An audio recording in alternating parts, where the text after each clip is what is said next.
चलो हम लोग स्टार्ट करते हैं, ठीक ना। लास्ट क्लास में हम लोग कहाँ तक का पढ़ लिए थे? इंट्रोडक्शन हो गया था कि थर्मोडायनेमिक्स क्या होता है, और उसके बाद क्या पढ़े थे जी? एनर्जी और मास में हमने बताया था कि मतलब वर्क वाला चीज डिस्कस करे थे और हीट वाला चीज डिस्कस करे थे। हम लोग एक चीज डिस्कस करे थे कि इंटरैक्शंस की जो चर्चा की जा रही है, ये इंटरैक्शन जो है ये दो प्रकार से हो सकता है, either by the transfer of mass और by the transfer of energy. जहाँ पे हम लोग एनर्जी को फिर से दो हिस्सों में हमने बांट रखा था कि देखिए भैया एनर्जी दो तरीके से हम पढ़ सकते हैं। पहला कौन सा? By the transfer of heat और in the terms of work. अरे याद है कि भूल गया है? ये वो जो वीडियो जो लास्ट क्लास में जितना हम लोग पढ़े थे ना, उसका सारा नहीं रिकॉर्ड हो पाया था, 35 या 40 मिनट के बाद का अटक गया था, ठीक ना। तो वो वाला हिस्सा अलग से रिकॉर्ड करके अपलोड करेंगे। तब तक हम लोग उस जो वीडियो अपलोड करे हैं उस वीडियो में ना हम लोग यही एनर्जी तक का ही डिस्कशन कर पाए हैं उस वाले में। आगे वाला जो लेक्चर है ना वो बाद में अपलोड होगा, तो जो लोग पहले का नहीं पढ़े हो वो लोग जो वीडियो अपलोड हुआ है ना वो वाला जरूर देख लेना। उसके बाद से भी यहाँ से भी हम लोग का काम चल जाएगा, ठीक ना। इंपॉर्टेंट बात बस ये अब पिछले क्लास से जाननी थी हम लोगों को कि थर्मोडायनेमिक्स होता क्या है, ठीक, क्या हुआ करता था थर्मोडायनेमिक्स, हम लोग कैसे समझे थे। तीन अलग अलग डेफिनेशन दिया था और तीन के तीनों को हमने रिलेट कराया था, याद है? उसमें जो सबसे इंपॉर्टेंट रिलेशन था वो कौन सा वाला था? सबसे इंपॉर्टेंट जो डेफिनेशन था, रिलेशन नहीं सॉरी, जो सबसे इंपॉर्टेंट डेफिनेशन थी वो हमने किसके टर्म्स में दी थी कि यहाँ पे क्या होता है। पहली वाली डेफिनेशन अगर याद हो तुम लोग को तो क्या बताए थे कि यहाँ पे क्या हो रहा है, लो ग्रेड ऑफ एनर्जी से हायर ग्रेड ऑफ एनर्जी की तरफ जा रहे थे। और दूसरा वाला डेफिनेशन में क्या बताए थे, हाँ, किस बात को ध्यान में रखते हुए कि एनर्जी ये जो इंटरैक्शंस हैं या फिर जो भी चेंजेस ऑकर कर रहे हैं, जो हम लोग लो ग्रेड से हाई ग्रेड की तरफ जा रहे हैं, इसमें क्या होना चाहिए, एफिशिएंसी मैक्सिमम होनी चाहिए और लॉस क्या होना चाहिए, मिनिमम होना चाहिए। ये इंपॉर्टेंट बात उसमें हमने समझा था। और उसके बाद जो दूसरी वाली डेफिनेशन दी गई थी, दूसरी वाली डेफिनेशन में हम लोग ये बताए थे कि थर्मोडायनेमिक्स हमको क्या करता है, एक हेल्प करता है प्रेडिक्ट करने में कि फाइनल प्रोडक्ट क्या होगा। मतलब फाइनल प्रोडक्ट नहीं, मतलब फाइनल पोजीशन या फिर जो थर्मोडायनेमिकल प्रोसेस जब ऑकर करता है तो फाइनली जो थर्मोडायनेमिकल प्रोसेस से गुजरने के बाद जो मेरा सिस्टम है उसकी कैसी कंडीशन है वो हेल्प मतलब उसके बारे में जानने में हम लोग को हेल्प करता है थर्मोडायनेमिक्स। और उसके बाद हमने क्या डिस्कस करा था, उसके बाद हमने डिस्कस करा था कि ये जो सिस्टम की बात की जा रही है, यहाँ पे जो इंटरैक्शंस की चर्चा की जा रही है, ये इंटरैक्शंस दो प्रकार के हो सकते हैं। पहला कौन सा? आइदर बाय मास और बाय, बता रहा कोई, और बाय एनर्जी। और फिर हमने एनर्जी को देखा था कि एनर्जी दो प्रकार से होता है, एक हीट और एक वर्क, जिसमें हमने सीखा था कि हीट कौन सा वाला है, it is a low grade of energy, और वर्क कौन सा था, that was a higher grade of energy. यहां तक कहानी सभी को क्लियर है? बताना। तो चलो heading of thermodynamical system, heading में आइए थर्मोडायनेमिकल सिस्टम। कोई बताएगा क्या होता है thermodynamical system? System surrounding universe boundary सब पढ़ा होगा तुमने क्लास 11th में। चलो देखो सिस्टम क्या होता है। बेसिकली सिस्टम समझने के लिए कुछ ऐसा से समझो कि किसी भी स्पेस का वो वाला हिस्सा जो कि पढ़ा जा रहा हो, थर्मोडायनेमिकली पढ़ा जा रहा हो, या फिर ऐसा बोलो, इसको बोला जाता है थर्मोडायनेमिकल सिस्टम को एक और चीज बोला जाता है, it is the area of interest. It is the area of interest. अच्छा, इसका क्या मतलब हुआ? एरिया ऑफ इंटरेस्ट का मतलब क्या हुआ? जैसे कि मान लो कि तुम्हारे पास ये कोई बड़ा सा स्पेस है, ठीक ना, और इस स्पेस में तुमको क्या करना है, बस इतने की ही स्टडी करनी है। मतलब तुमको एक छोटा सा हिस्सा, या फिर सबसे बेहतर एग्जांपल ऐसा समझो कि जैसे मान लो तुम कॉलेज जा रहे हो, ठीक ना, कॉलेज गए तो कॉलेज में जाकर के तुम्हारे दिमाग में एक चीज बैठी हुई है कि हम जाएंगे तो बीएससी फर्स्ट ईयर की क्लास ये है या फिर बीएससी सेकेंड ईयर की क्लास ये है, तो बीएससी सेकेंड ईयर वाली क्लास में जाकर के बैठना है, ठीक ना। तो जो तुम्हारा एरिया ऑफ इंटरेस्ट है, तो पूरे कॉलेज में तुम्हारा एरिया ऑफ इंटरेस्ट क्या है, जहां पे तुम कोई भी चीज परफॉर्म करोगे, वो तुम्हारा बीएससी सेकेंड ईयर की क्लासरूम है, ठीक ना। तो बीएससी सेकेंड ईयर की जो क्लासरूम है वो क्या कहलाएगा? सिस्टम कहलाएगा। या फिर सिस्टम को कुछ ऐसे भी डिफाइन करा गया है, पूरे स्पेस का वो वाला रीजन, ठीक ना। अब जैसे मान लो ये टोटल स्पेस है, इस स्पेस का बस इतना ये वाला हिस्सा, ठीक ना, जो कि क्या हो, अंडर कंसिडरेशन हो, मतलब जिसके ऊपर स्टडी की जाए, ठीक ना, जिसके बारे में पता करना है। जैसे कि मान लो अब मैं इस रूम में खड़ा हूं ना, अगर मेरे ऊपर अगर थर्मोडायनेमिकली तुम लोग कोई चीज परफॉर्म करोगे, या फिर अगर मेरे बारे में कुछ पता करना है थर्मोडायनेमिक्स के रिगार्डिंग, ठीक ना, तो मैं क्या कहलाऊंगा? मैं सिस्टम कहलाऊंगा, ठीक ना। यानी कि स्पेस का वो वाला हिस्सा या फिर किसी भी जगह का वो वाला हिस्सा जो कि थर्मोडायनेमिकल इन्वेस्टिगेशन के अंडर में हो। थर्मोडायनेमिकल इन्वेस्टिगेशन समझ पा रहे हो ना, जिसका हम लोग क्या क्या मेजर कर रहे हो, किसके बारे में चर्चा की जा रही हो, प्रेशर, वॉल्यूम, टेम्परेचर और इंटरनल एनर्जी, या फिर इन तीनों चारों में से कोई एक। वो कई चीजें हैं, बेसिकली चार को हम लोग ध्यान में रखते हैं, ठीक है। चार थर्मोडायनेमिकल वेरिएबल्स का इन जनरल चर्चा किया जाता है, ठीक ना। तो थर्मोडायनेमिकल स्टडी करने का मतलब समझ रहे हो, अगर मान लो मेरा कोई टेम्परेचर मेजरमेंट लेना है, या फिर मेरा कोई वॉल्यूम मेजरमेंट लेना है, प्रेशर मेजरमेंट लेना है, या फिर कोई सी चीज, जिस भी चीज की तुम लोग स्टडी कर रहे हो, और स्टडी में किस चीज की स्टडी, थर्मोडायनेमिकल वेरिएबल्स का ध्यान में रखो। अब ये नहीं कि लोगों रंग देखने लगो, ठीक ना, कलर नहीं आएगा। अब जैसे मान लो तुम कोई चीज परफॉर्म, जैसे मान लो अगर मेरे बारे में मेरे ही स्टडी करनी है तुमको, और बोला गया है थर्मोडायनेमिकल स्टडी कीजिए इनका, ठीक ना, थर्मोडायनेमिकल बैनर में स्टडी कीजिए, तुम लगे तुम मेरा कलर बताने कि काले हैं बाल, इनका काला है, और मतलब तुम अलग चीज बताने लगे, ठीक ना, तब वो थर्मोडायनेमिकल कंसिडरेशन में नहीं आएगा, ठीक ना। तो तुमको ये चार चीजें ध्यान में रखनी है। थर्मोडायनेमिकल सिस्टम तुम्हारी हेडिंग है, सिस्टम मैं कहलाऊंगा, ठीक ना। अगर मेरे ऊपर स्टडी की जा रही है तो मैं सिस्टम कहलाऊंगा। अगर थर्मोडायनेमिकल सिस्टम कहा जा रहा है तो क्या बोलोगे, वहां पे ये चार चीजें ध्यान में रखिएगा। कौन कौन सा, प्रेशर, वॉल्यूम, टेम्परेचर और इंटरनल एनर्जी, या फिर इन चारों में से कोई भी एक की अगर स्टडी की जा रही है उस पर्टिकुलर स्पेस में, जिस भी पर्टिकुलर रीजन की स्टडी की जा रही है, अगर इन चारों में से कोई भी एक या फिर चार के चारों का अगर तुम लोग ध्यान दे रहे हो तो तुम वहां पे उसकी थर्मोडायनेमिकल स्टडी कर रहे हो, ठीक ना। तो जितने रीजन में, इस पूरे स्पेस में ये वाला जो रीजन है, इस रीजन को हम लोग क्या बोलेंगे, सिस्टम बोलेंगे, थर्मोडायनेमिकल सिस्टम बोलेंगे। इसीलिए इसको क्या बोले हम, एरिया ऑफ इंटरेस्ट। जैसे ध्यान से देखो, मेरा पूरा बड़ा सा बोर्ड, इतना बड़ा सा बोर्ड है, ठीक, हम यही यहाँ पे ऐसे लगे हाथ मारने, हाथ मारते रहे, ये वाला हिस्सा गर्म हो गया, ठीक। हमको इधर से कुछ लेना देना नहीं है, बस मैंने इतने की अगर, मतलब जितना बड़ा मेरा पंजा छपा इस पे, वो वाला हिस्सा जो रहेगा ना, अगर मैं बस उतने की ही स्टडी करना चाहूं तो वही क्या कहलाएगा, थर्मोडायनेमिकल सिस्टम कहलाएगा। यानी इस पूरे बोर्ड में मेरा एरिया ऑफ इंटरेस्ट क्या है, ये जो मेरे हाथ का ऐसे ऐसे ऐसे ऐसे, ये जो इतना बड़ा सा जो एरिया बनेगा, ये पूरे बोर्ड पे ये है एरिया ऑफ इंटरेस्ट, और एरिया ऑफ इंटरेस्ट को क्या बोलेंगे, थर्मोडायनेमिकल सिस्टम, ठीक ना। जो भी एरिया ऑफ इंटरेस्ट है उसको क्या बोलेंगे, थर्मोडायनेमिकल सिस्टम। तो इसको लिखवा दें, बोलना, चलो लिख लो, तब लिखो, it is the area of interest, it is the area of interest, it is the area of interest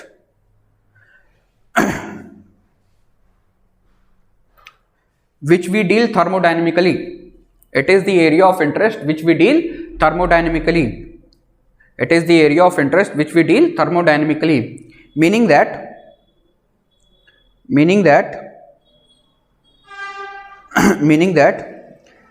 it is an assembly of very large number of particles, it is an assembly of very large number of particles, meaning that it is an assembly of very large number of particles,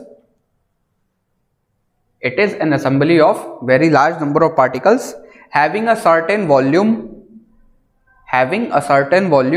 comma, pressure, comma, temperature, etc, ठीक ना। हाँ, एक कोई given value, ठीक ना, certain value कर लो, certain value कर लो, चलो ऐसे लिख लो कुछ उसको कि very large number of particles having a certain value, ठीक ना, having a certain value of volume, pressure and temperature. Thermodynamical system पढ़ा रहे हैं, जल्दी ज्वाइन किया करो यार, तुम लोग कहाँ लेट ज्वाइन करते हो। थर्मोडायनेमिकल सिस्टम पढ़ा रहा हूँ, ठीक ना। अच्छा, एक और डेफिनेशन लिख ले, और करके लिख ले, लिखो, एटसेट्रा लिख तो दिए, हो तो जाएगा, बहुत होते हैं ना। अभी तो हम लोग इन जनरल, जब जिस दिन पढ़ाऊंगा ना थर्मोडायनेमिकल वेरिएबल, अभी दूसरे या तीसरे या चौथे दिन आए तुम लोगों का, ठीक ना, थर्मोडायनेमिकल वेरिएबल के बारे में भी बताऊंगा। अरे बहुत चीज़ें पढ़नी है, थर्मल इक्विलिब्रियम पढ़ना है, थर्मोडायनेमिकल वेरिएबल्स पढ़ने हैं, फिर प्रोसेसेस पढ़ने हैं, तो बहुत चीज़ें हैं, ठीक ना।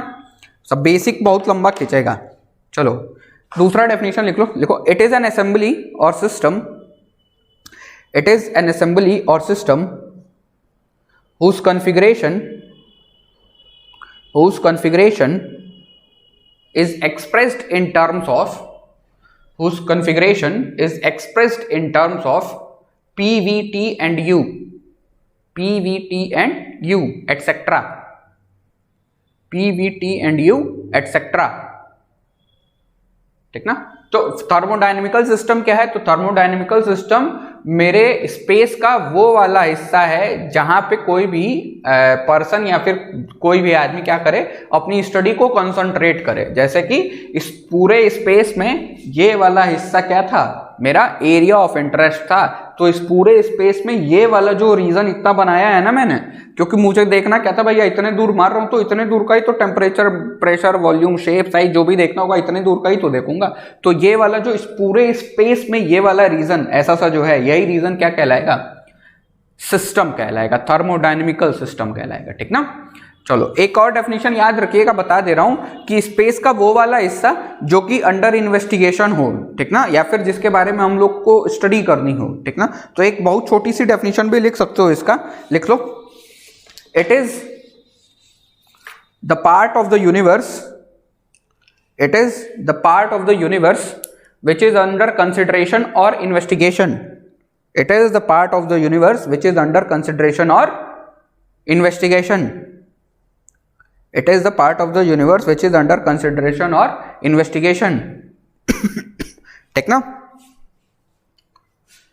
एग्जाम्पल में क्या लिखोगे? एग्जाम्पल में एक तो ये वाला एग्जाम्पल बना ले, हाथ वाला, ठीक ना, और दूसरा लिख लो कॉलेज वाला।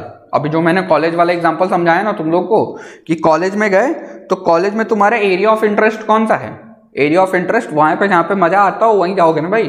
जैसे मान तुम अपने रिगार्डिंग अगर चर्चा कर रहे हो तो जैसे मान लो अगर बीएससी फर्स्ट ईयर में हो, बीएससी सेकेंड ईयर में तुम्हारा एरिया ऑफ इंटरेस्ट है, तुम्हारा मन उधर की तरफ है, तो बीएससी सेकेंड ईयर में जाकर के बैठ गए, ठीक ना। तो जो भी तुम्हारी स्टडी है, जो भी तुमको देखना है वो सब सेकेंड ईयर के बैच में जाकर के देखोगे। तो सेकेंड ईयर का जो क्लासरूम है वो वाला क्लासरूम क्या हो जाएगा? सिस्टम हो जाएगा तुम्हारे लिए। अब वो कौन सा वाला सिस्टम होगा वो डिपेंड करते हैं कि वहां पे स्टडी कौन सी वाली करनी है तुमको, ठीक ना। तो लिख लेना, classroom of college is a system where our study is concentrated, where our study is concentrated। अरे पूरे कॉलेज का क्लासरूम जहाँ पे तुम्हारा मन लगता हो, जहाँ पे तुम्हारी स्टडी करनी हो, ठीक ना, उस वाले रीजन को क्या बोलोगे? उस वाले क्लासरूम को तुम अपना सिस्टम बोलोगे, ठीक ना। चलिए हेडिंग जमाइए, सराउंडिंग। अभी तो भैया सिस्टम तो हो गया, सराउंडिंग। अभी एक फोटो बनवाऊंगा उसमें सिस्टम, सराउंडिंग, बाउंड्री सारा आ जाएगा, ठीक ना। तो फोटो के लिए बहुत परेशान मत होना। सराउंडिंग, कोई बताएगा सराउंडिंग क्या होता है? सराउंडिंग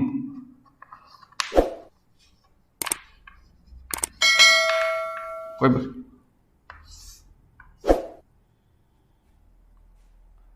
चलो बहुत बढ़िया। कोई भी चीज जो कि हमारे सिस्टम के बाहर लाई करे, ठीक ना, एनीथिंग आउटसाइड द सिस्टम, उसको क्या बोलेंगे हम लोग? सराउंडिंग बोलेंगे। जैसे कि मान लो उसमें भी कंडीशंस हैं, ठीक ना। ऐसे जनरली बोला तो जाता है कि कोई भी चीज या फिर मेरे सिस्टम को छोड़ के मेरे सिस्टम के बाहर जितना भी एरिया है, जो भी रीजन है, उस रीजन को हम लोग क्या बोलेंगे? सराउंडिंग बोलेंगे। लेकिन इसमें एक ना छोटा सा कॉन्सेप्ट है, सबको सराउंडिंग नहीं बोल सकते हैं। जैसे कि मान लो इधर देखना, ये मान लो तुम्हारा बड़ा सा कॉलेज है, ठीक, और एक क्लासरूम यहाँ पे है, एक क्लासरूम यहाँ पे है, एक क्लासरूम यहाँ पे है, कुछ क्लासरूम इधर है, एक क्लासरूम इधर है, एक क्लासरूम इधर है, ठीक ना। अब जैसे मान लो जिस क्लास में तुम बैठा है, ठीक, मानो अपने पे ही ले लो, तो ये तुम्हारे लिए क्या हो जाएगा? सिस्टम हो जाएगा, ठीक। डेफिनेशन क्या है सराउंडिंग की? कि कोई भी रीजन आउटसाइड द सिस्टम क्या कहलाएगा? सराउंडिंग कहलाएगा। ये डेफिनेशन सही भी है, गलत नहीं, लेकिन इसमें एक बात हम लोग को ध्यान में रखना चाहिए कि ये जो एनीथिंग एक्सेप्ट आवर सिस्टम जो बोलते हैं ना, इस सराउंडिंग, तो लेकिन इसमें एक कंडीशन है, ठीक ना। सराउंडिंग का कोई ना कोई रिलेशन रहना चाहिए हर समय हमारे सिस्टम के साथ। सराउंडिंग का कोई ना कोई रिलेशन रहना चाहिए हमारे सिस्टम के साथ, यानी कि सराउंडिंग उतने ही रीजन को बोलेंगे जिसका कोई एक इफेक्ट हो मेरे सिस्टम पे, कोई एक इन्फ्लुएंस डाले, ठीक ना। जैसे कि मान लो, समझना एग्जांपल से, कि जैसे कि मान लो तुम्हारा दोस्त है, ठीक ना, एक इन जनरल एक एग्जांपल बता रहा हूँ, ठीक ना, और वो कॉलेज के बाहर है, ठीक ना, कॉलेज के बाहर है, यहाँ पे मान लो कहीं रोड पे खड़ा है, ठीक, और यहाँ से वो तुमको कॉल करा, ठीक, कॉल करा तो तुम कॉल उठाए, बोले कि हाँ भैया हम क्लासरूम में बैठे हुए हैं अपने, ठीक ना। तो ये बोला चलो ठीक है। तो ये वाला जो रीजन है, जितने दूर से ये तुमको कॉल करके इन्फ्लुएंस कर सकता है, वो क्या कहलाएगा, सराउंडिंग कहलाएगा। और ये वाला हिस्सा छोटा सा क्या कहलाएगा, सिस्टम कहलाएगा। अब ये तो मान लो मैंने मोबाइल ले लिया ना, तो सराउंडिंग बहुत बड़ा हो गया हमारे लिए। अब क्या हुआ, मान लो उसके पास मोबाइल नहीं है, ठीक, और वो क्लास में आया, जैसे कॉलेज में एंटर करा, ये मान लो तुम्हारे कॉलेज का गेट है, यहाँ पे कॉलेज में एंटर करा वो, और यहाँ से चिल्लाना शुरू कर दिया। मान लो तुम्हारा नाम शशांक है, तो लगा शशांक शशांक चिल्लाना, ठीक ना। तो अब यहाँ पे इसके चिल्लाने से ये तुमको इफेक्ट तो करना चाह रहा है, लेकिन कुछ असर पड़ेगा क्या? क्लास में तो तुम एकदम इस कॉर्नर में हो ना भाई, तुम पूरे कॉलेज में एकदम अंत में हो, और वो शुरुआत में मुंह से चिल्लाया जा रहा है, तो ये सराउंडिंग नहीं कहलाएगा, क्योंकि उसके मुंह से बोलने से तुम्हारे ऊपर किसी प्रकार का कोई इफेक्ट नहीं है, ठीक ना। अब इनकेस हो सकता है कि वो यहाँ पे आकर के बोले, ठीक ना, यहाँ पे आकर के बोले, तुम्हारा नाम चिल्लाए, और नाम चिल्लाने से तुमको अगर नाम सुनाई पड़ जाता है, मतलब तुम उसके कारण इफेक्ट, तुम्हारे ऊपर कोई इफेक्ट पड़ रहा है। अरे अपना ऑडियो ऑफ करो यार, किसी का ऑडियो ऑन है।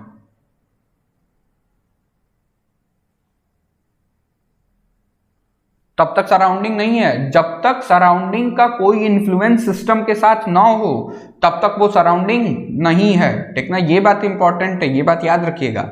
जब तक सराउंडिंग का कोई एक रिलेशन हम लोग सिस्टम के साथ ना डिफाइन कर पाए, तब तक वो वाला रीजन, वो वाला हिस्सा हम लोग सराउंडिंग नहीं बोलेंगे, ठीक ना। चलो मान लो ये तो हो गया भैया एक जनरल सा एग्जांपल था, ठीक ना। तुम लोग बोले कि नहीं थर्मोडायनेमिकल एग्जांपल दीजिए, थर्मोडायनेमिकल एग्जांपल जरूरी है। थर्मोडायनेमिकल एग्जांपल के टर्म्स में क्या कर सकते हैं, एक बहुत कॉमन एग्जांपल किताबों में मिल जाएगा तुम लोग को इसका, बारिश वाला, ठीक ना। कि जैसे मान लो कि तुम यहाँ पे हो, फिर से वही मान लो तुम अपने रूम में बैठे हुए हो, ठीक, देवरिया में, ठीक ना। ये मान लो देवरिया है, यहाँ पे तुम अपने रूम में कहीं बैठा हुआ है यहाँ पे, ठीक ना, और गोरखपुर में बारिश हो रही है, ठीक ना। जीकेपी में क्या हो रहा है, बारिश हो रहा है। अब इस बारिश का कोई इफेक्ट पड़ेगा क्या, थर्मोडायनेमिकल इफेक्ट? ऐसा थोड़ा होगा कि गोरखपुर में बारिश हो रहा है तो तुमको ठंडा लगने लगेगा, ऐसा पॉसिबल है क्या? नहीं पॉसिबल है, ठीक ना। तो गोरखपुर का तो और डेफिनेशन, इसीलिए मैं बार बार बोल रहा हूँ, ध्यान देना, डेफिनेशन में लिखा रहता है, ठीक ना, कभी कभी, लेकिन इन जनरल पूछा जाता है तो लोग अधूरा ही डेफिनेशन बता देते हैं कि सिस्टम को छोड़ के जो भी रीजन है, उस रीजन को क्या बोलेंगे, सराउंडिंग बोलेंगे। नहीं, उतने ही वाले हिस्से को सराउंडिंग बोलेंगे जिसका कोई ना कोई रिलेशन हो, जो अपना एक अप्रिशिएबल अमाउंट ऑफ इफेक्ट दिखा सके मेरे ऊपर, ठीक ना, मेरे सिस्टम के ऊपर उस वाले रीजन का कोई एक अप्रिशिएबल अमाउंट ऑफ इफेक्ट दिखाई पड़ सके। चलो ये तो बहुत दूर की बात हो गई ना यार, यहाँ पे यहाँ का टेम्परेचर और यहाँ के टेम्परेचर का कोई इफेक्ट इसके ऊपर नहीं पड़ेगा। एक एकदम क्लोज वाला एग्जाम्पल लेते हैं, जैसे कि मान लो फिर से तुम गए, ठीक ना, मान लो तुम लोग मैथ्स वाले सेक्शन, तब वो सराउंडिंग है? नहीं नहीं नहीं, सिस्टम कैसे हो जाएगा यार? मेरी स्टडी किस पे कंसंट्रेटेड है? मेरी स्टडी तो बस अपने रूम पे कंसंट्रेटेड है ना, सिस्टम पे कंसंट्रेटेड है, ठीक। अब वो वाला रीजन जिसके कारण ये प्रभावित हो जाए, ये जो गोल वाला हिस्सा है ये प्रभावित हो जाए, उसको सिस्टम बोलेंगे। वो पूरा सिस्टम थोड़े हो जाएगा यार, मेरी स्टडी उधर की तरफ कहाँ कंसंट्रेटेड है, मेरी स्टडी तो बस यहीं तक कंसंट्रेटेड है ना। अब जैसे मान लो क्लासरूम तुम्हारा क्या था, क्लासरूम तुम्हारा थर्मोडायनेमिकल सिस्टम था, जिस क्लासरूम में तुम बैठे हुए हो। मान लो तुम लोग मैथमेटिक्स डिपार्टमेंट में हो, तुम लोग की क्लास नीचे चलती है और बायो वालों की क्लास ऊपर चलती है। अब ध्यान से देखना, एनीथिंग एक्सेप्ट या फिर एनीथिंग आउटसाइड द सिस्टम, यही ना है तुम लोग का एक वो डेफिनेशन। अब ध्यान से देखना, तुम लोग अब जैसे मान ले कि ये है तुम्हारा सेकंड स्टोरी बिल्डिंग की, और ये तुम्हारी फर्स्ट स्टोरी बिल्डिंग की। तुम लोग नीचे वाले फ्लोर पे हो, या फिर फर्स्ट फ्लोर बोल दे, और ये कौन सा है, सेकंड फ्लोर बोल दे इसको। अब ध्यान से देखो, तुम फर्स्ट फ्लोर पे कहीं यहाँ पे तुम्हारा क्लासरूम है, ठीक, और इस क्लासरूम में एसी नहीं लगी हुई है, ठीक ना, लेकिन ऊपर वाले क्लासरूम में एसी लगी हुई है। या फिर जैसे कि अगर मान लो बगल वाले ही क्लासरूम में आ जाओ, इस वाले क्लासरूम में एसी लगी हुई है और इस वाले क्लासरूम में एसी नहीं लगी हुई है, और इस वाले क्लासरूम में भी एसी लगी हुई है। तो ध्यान से देखना, क्लासरूम नंबर, इसको मान लो क्लासरूम है ये बायो का, ये है क्लासरूम एग्रीकल्चर का, और ये है क्लासरूम मैथमेटिक्स का। एग्रीकल्चर वाली क्लासरूम के कारण मैथमेटिक्स वाले क्लासरूम पे थोड़ा थोड़ा इफेक्ट पड़ सकता है। अगर एसी इस रूम में भी चल रही है, एसी इस रूम में भी चल रही है, और एसी इसमें नहीं चल रही है, इसमें नो एसी, इन दोनों में एसी है, ये जीरो पर, ये एक ही फ्लोर पे है और ये ऊपर वाले फ्लोर पे है, तो इसके एसी चलने से मेरे वाले क्लासरूम पे कोई प्रभाव नहीं पड़ेगा, लेकिन इस वाले क्लासरूम में चलने वाली एसी का हो सकता है कि कुछ ना कुछ प्रभाव इसके ऊपर पड़े। तो जो ये वाला क्लासरूम है, एग्रीकल्चर वाला जो क्लासरूम है जिसमें एसी चल रही है, वो वाला क्लासरूम क्या कहलाएगा? इस मैथमेटिक्स वाले क्लासरूम का सराउंडिंग कहलाएगा। इधर भी लगा दो, इधर भी एसी मान लो कोई क्लासरूम में चल रहा है, इधर भी चल रहा है, और इधर वाले में इधर भी कोई एक क्लासरूम में इधर भट्टी जला रहे हो तुम लोग, ठीक ना, खूब ज्यादा भट्टी जल रही है, तो इन चारों क्लासरूम का इसके ऊपर इफेक्ट अगर पड़ता है तो ये सभी के सभी क्या कहलाएंगे? इसके लिए सराउंडिंग कहलाएंगे। किसके लिए सराउंडिंग कहलाएंगे? मैथमेटिक्स की क्लास के लिए। लेकिन ऊपर वाले क्लासरूम का बहुत ज्यादा इफेक्ट, कोई इफेक्ट नहीं दिखाई पड़ेगा। अब ऊपर एसी चल रही है कि नहीं चल रही है तुमको कैसे पता कर पाओगे? नहीं पता कर सकते हो। तो सराउंडिंग का अच्छे से समझ में आया सराउंडिंग क्या होती है? बताना, आधी अधूरी डेफिनेशन बस मत बताना। अरे बोलो, चलो बहुत बढ़िया। तो सराउंडिंग भी लिखवा दें। अब जैसे ध्यान से देख, अब एक चीज पढ़ते होगे तुम लोग, system plus surrounding is equals to universe. अरे पढ़े हो, सिस्टम पढ़ लिए, सराउंडिंग पढ़ लिए, तो अब यूनिवर्स की चर्चा। अब ध्यान से देखना, रुक जाओ। अरे यार ठीक नहीं आ रहा है, चलो इधर देखो, इधर देखो, ठीक। ये डॉटेड लाइन जो है ये है मेरा सिस्टम, ठीक। आउटसाइड द सिस्टम, माना कि यहीं तक का जो एरिया है वो इसको इन्फ्लुएंस कर पा रहा है, तो ये क्या है? सराउंडिंग, ठीक। अब यहां पे क्या हो गया? अरे अब इधर देखो क्या बता रहे थे सिस्टम और सराउंडिंग के बारे में। अब एक चीज और पढ़ी जाती है, ठीक ना, कि वो वाला हिस्सा, ठीक ना, जो कि क्या करता हो? सिस्टम को सराउंडिंग से अलग करता हो, या फिर वो वाली लाइन जो कि क्या करती हो? सिस्टम को सराउंडिंग से सेपरेट करती हो, उसको क्या कहते हैं? बाउंड्री कहते हैं, ठीक ना। एक बात याद रखिएगा, ये भी बहुत इंपॉर्टेंट है, ध्यान से देखिएगा। कभी भी जैसे कि मान लो ये तुम्हारा कोई एक रूम है, ठीक, ये तुम्हारा रूम है, और नहीं तो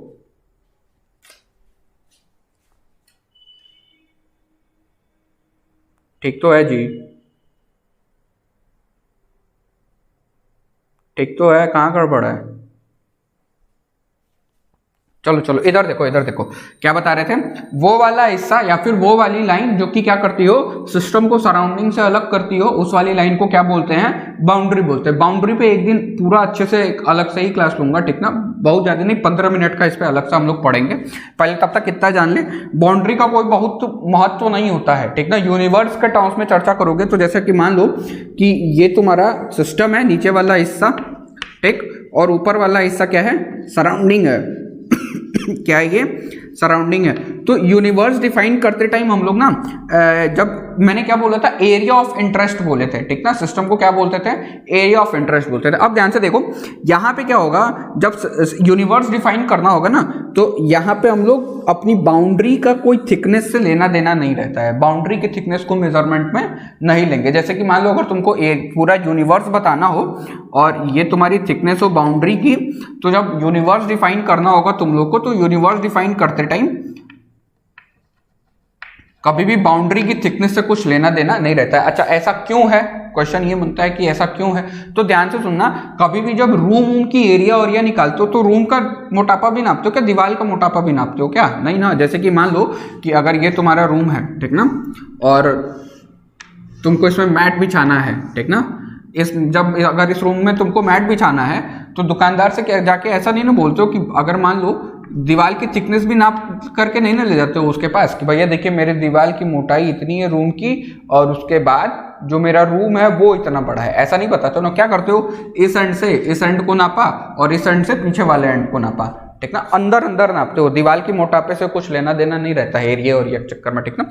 वैसे ही यहाँ पे भी है, ये तुम्हारा बाउंड्री जो है, ये पतला हो मोटा हो कैसा भी हो, हमको बाउंड्री से कुछ लेना देना नहीं रहता है जब यूनिवर्स डिफाइन करते हैं। तो दूसरी चीज, बाउंड्री को अभी अच्छे से पढ़ाऊंगा, तब तक बस इतना जान ले कि बता ही दूं। चलो जान लो, बाउंड्री देखो, बाउंड्री 4 प्रकार से हो सकती है, ठीक ना, और फिर वो 4 आगे जाकर के फिर 2 हिस्सों में बटेगी, जैसे कि एडियाबेटिक और एक और होता है, एक का नाम भूल रहा है मुझे, चलो बता दूंगा। देखो पहला क्या, बाउंड्री जो होगी तुम्हारी रिजिड भी हो सकती है, बाउंड्री तुम्हारी फ्लेक्सिबल भी हो सकती है। डायथर्मिक होता है क्या दूसरा वाला? हाँ डायथर्मिक ही होता है शायद। चलो पहला क्या, बाउंड्री हमारी एडियाबेटिक भी हो सकती, एडियाबेटिक बोल रहा हूँ वो तो बात की कहानी है। बाउंड्री मेरी रिजिड भी हो सकती है, बाउंड्री मेरी फ्लेक्सिबल भी हो सकती है, बाउंड्री मेरी रियल भी हो सकती है, और बाउंड्री मेरी इमेजिनरी भी हो सकती है, ठीक ना।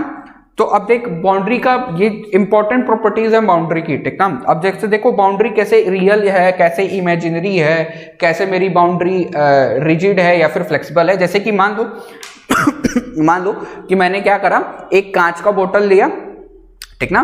कांच के बोतल में क्या करें, पानी भर दिए, ठीक, और बोतल को बंद कर दिए, ठीक ना। अब जो मैंने क्या करा, बोतल को ऐसे शेक करा, अब वहां पे बोतल की स्टडी करनी है, बोतल का टेम्परेचर मेजरमेंट लेना है, तो बोतल क्या हो जाएगा, सिस्टम हो जाएगा।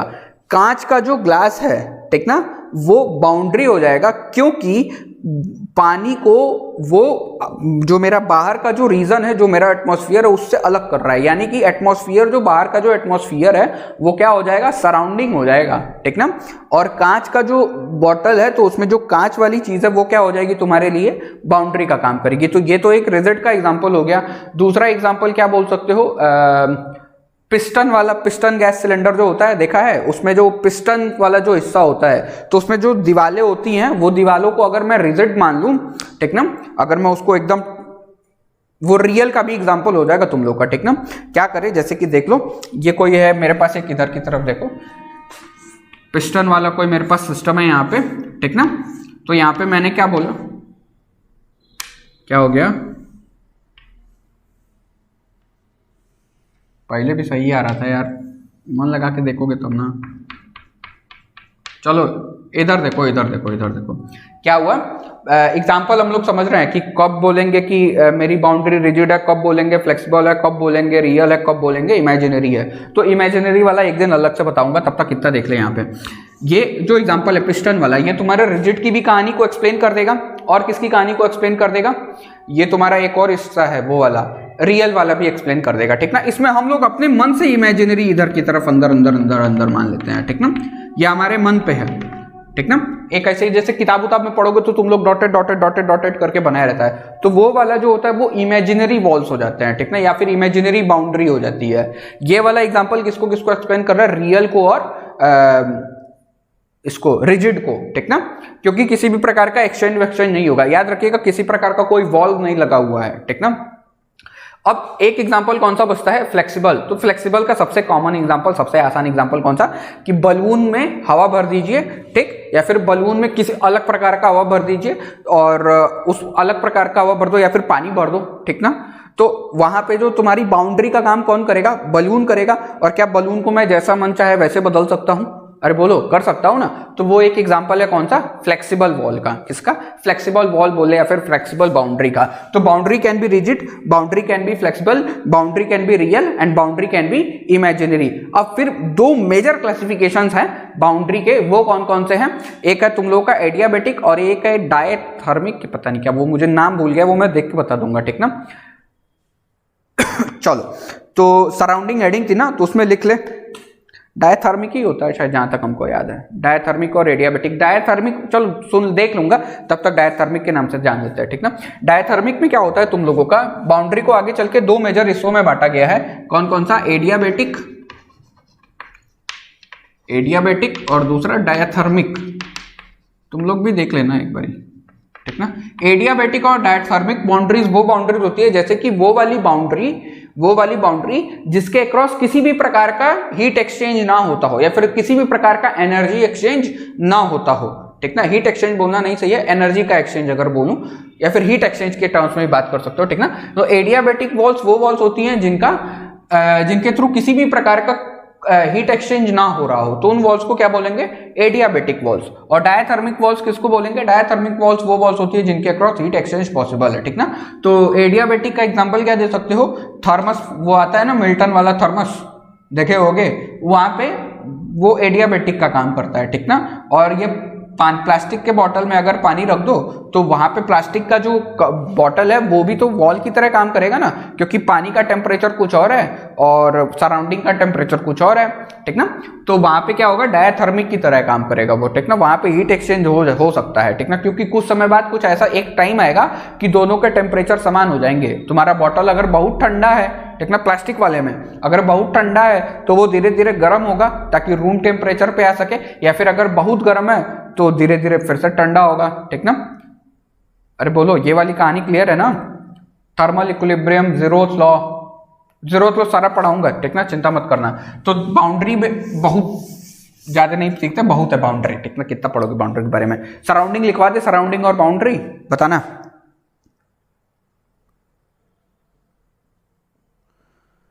चलो चलो कोई दिक्कत नहीं, लिखो anything external to the system, anything external to the system, anything external to the system, anything यहां पे लिख लेना, यूनिवर्स बराबर system plus surrounding, anything external to the system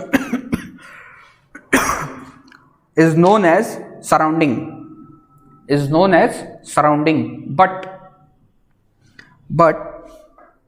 condition is that, but the condition is that there should be a relation between, but condition is that there should be a relation between, there should be a relation between system and surrounding, there should be a relation between system and surrounding, meaning that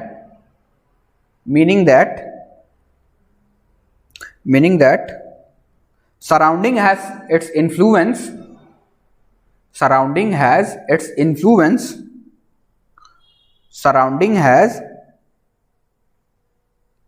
meaning that surrounding has, या फिर meaning that the region, the outside region, meaning that the outside region, meaning that the outside region should have, meaning that the outside region should have an appreciable amount of influence or effect, should have an appreciable amount of influence or effect on the system, on the system, ठीक ना।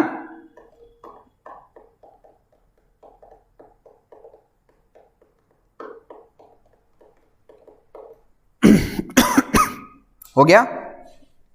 Example में लिख लीजिए, बारिश का example लिख लीजिए, ठीक ना, जैसे जैसे मैंने बनाया था बना लेना खुद से फिर से, ठीक ना। बारिश वाला एग्जाम्पल लिख लीजिए, और कौन सा एग्जाम्पल लिख लो, वो जो तुम्हारा दोस्त कॉल कर रहा था वो वाला एग्जाम्पल लिख लो, एक बारी बोल रहा था वो वाला एग्जाम्पल लिख लो, और एक बारी एसी रूम वाला एग्जाम्पल लिख लो, ठीक ना। वो नहीं लिखवाना पड़ेगा ना, समझ में आया कि नहीं ये बताना पड़ा। चलो तब कौन सा वाला, कौन सा reason should have,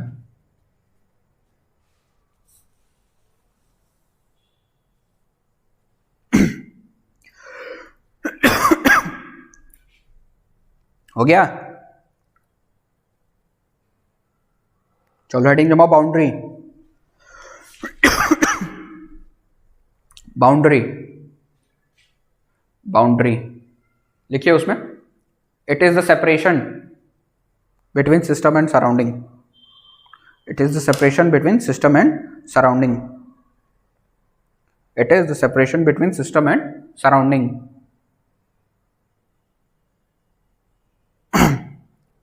point wise लिखते जाओ, ठीक ना। इसको पहला पॉइंट बना लेना, दूसरा पॉइंट लिखो, boundary can be real, imaginary, rigid and flexible, boundary can be real, imaginary, rigid and flexible, boundary can be rigid, flexible, real and imaginary, ठीक ना। तीसरा पॉइंट लिख लीजिए, तीसरा पॉइंट, तीसरा पॉइंट लिखो, boundary is neither the part of system, boundary is neither the part of system, boundary is neither the part of system nor the surrounding. Boundary ना तो सिस्टम का हिस्सा है ना ही सराउंडिंग का हिस्सा है, ठीक ना. So universe is equal to system plus surrounding. Boundary की चर्चा नहीं की जाती है, ठीक ना. बाउंड्री में लिख लेना फिर से, वही मैंने मिटा दिया क्या उसको. बाउंड्री में वो वाली भी बात लिख लीजिएगा, ठीक ना. एक एडियाबेटिक और दूसरा डायथर्मिक ही होता है, पढ़ लेना एक बार, तुम लोग भी देख लेना, मैं भी देख लूंगा. डायथर्मिक वॉल्स और एडियाबेटिक वॉल्स यही होते हैं दो, ठीक ना. तो एडियाबेटिक में क्या बोलोगे, नो एक्सचेंज ऑफ हीट, और डायथर्मिक में क्या बोलोगे, exchange of heat is possible. लिख लेना एडियाबेटिक और दूसरा कौन सा, डायथर्मिक. एडियाबेटिक में क्या लिखोगे, no exchange of heat possible, no exchange of heat possible.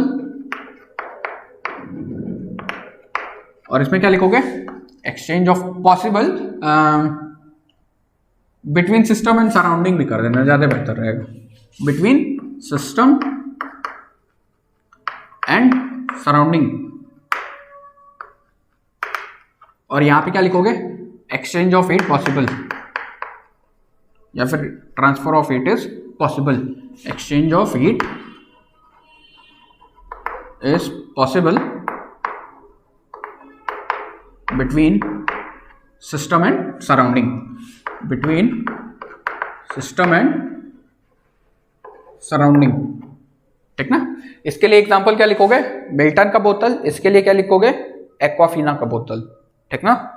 चाहे जॉन मंथोन लिख ले, प्लास्टिक का बोतल, और वहां पे लिख लेना वो क्या बोलते हो, थर्मस फ्लास्क बोलते हैं उसको, ठीक ना. या फिर इंसुलेटेड फ्लास्क बोलते हैं, ठीक ना. तो अपने मन से एग्जांपल्स लिख ले. उसके बाद हेडिंग जमाइए, types of thermodynamic system, types of thermodynamic system.